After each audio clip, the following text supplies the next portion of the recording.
All right, so proportion word problems. Okay, I'm going to go straight into this example. I have this inside of your notes. It's kind of small, so hopefully you can read it. But I'm going to work it up here, so please look up here as I work it so you get all the steps to it, okay? So to solve it, first we're going to read it. So we have Jen, and she drinks how many ounces of water? 10. 10 ounces of water for every 7 miles. After 21 miles, how much water has she had? Okay, so before we talk about anything else, one of the keys that you probably have a proportion word problem is the fact that there are 3 numbers, and 2 of them go together. We have 10 ounces going with 7 miles. Does that make sense to you? Yeah. So we have 2 things that go together, and 1 thing that's separate, the 21 miles. So that's a hint that we have a proportion word problem. So our first step is to write what we're comparing, just like we've been doing all along. So what are we comparing? Ounces to miles.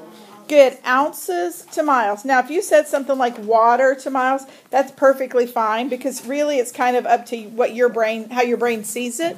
But it's definitely ounces of water to miles. Okay? So we set up our proportions. So remember what we did. We wrote ounces to miles. This is what we were doing yesterday. Okay, and then all we have to do is fill in the numbers where they go. So 2 of these numbers go together like we just talked about. They're found in the first sentence. As that matter of fact, that's a big hint that I'm going to give you, is that the numbers in the same sentence generally go together. That's not a hard and fast rule because there's all kinds of ways they can word problems. But generally, if they're in the same sentence or the first part with a comma, then they go together. So she drinks how much water? 10 ounces. So next to ounces, I'm going to put the number 10.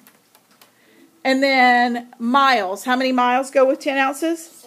7. So next to miles, I'm going to put the number 7. All right, so all I did was read the first sentence, and I put these where they go.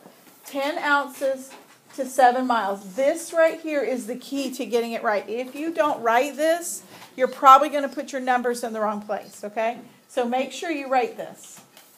Okay, now all we have to do is look at our next number and see where it goes. 21 goes with ounces or miles? Miles.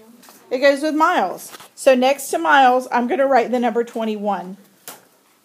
So the one that's missing is our variable, or x. That's the one we're trying to figure out.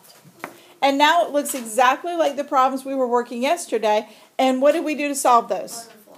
We cross-multiplied, right? So we have 7x equals, how about 10 times 21? What would that be? 210.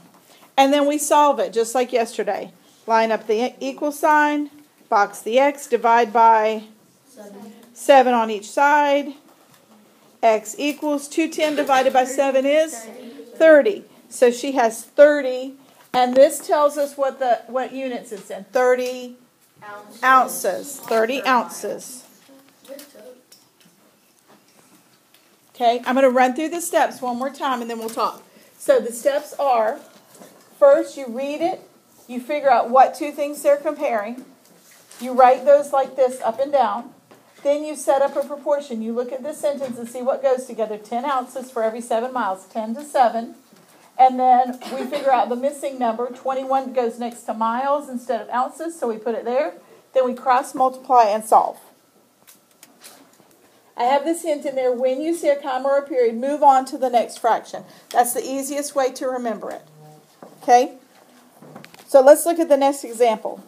So this is about boys and girls. Now, the thing about proportion word problems is they are frequently worded in all kinds of different ways. So that's why we have to have so many examples. So this one says the ratio of boys to girls is 2 to 8. If there are 16 girls, how many boys are there? Now, who remembers when we look at a ratio, which one goes with which? How do we know? How do we know? Oh, you put it in the order.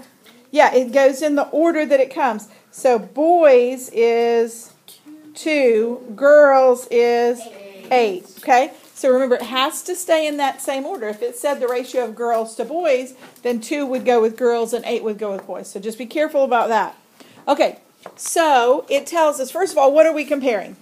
Boys to girls. Boys to girls. Keep it in the order they give it to you. So boys to girls. Write this on your paper.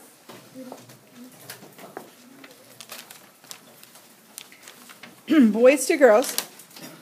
All right, and so they gave us the first fraction.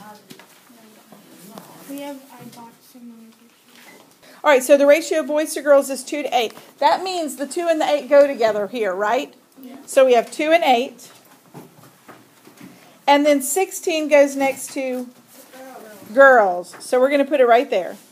What goes above the 16? X. X, because we have to solve it.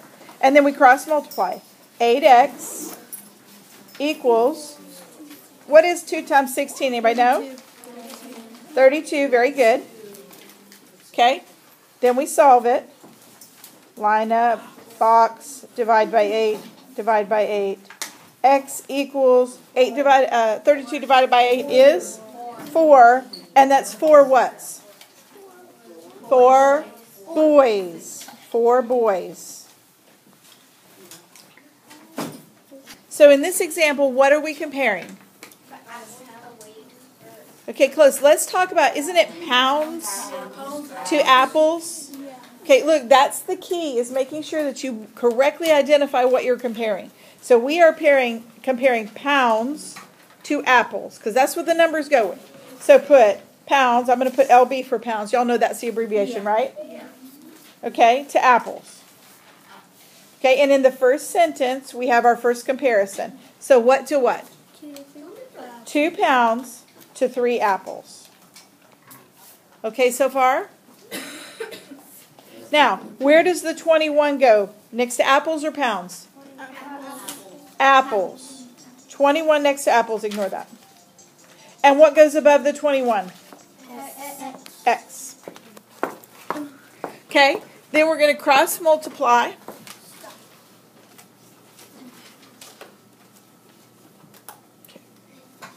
We're going to cross multiply.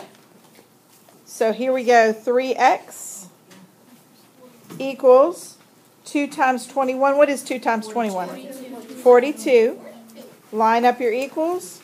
Box your x. Divide by 3 on each side. X equals what? 42 divided by 3 is? 14. So it's 14 pounds.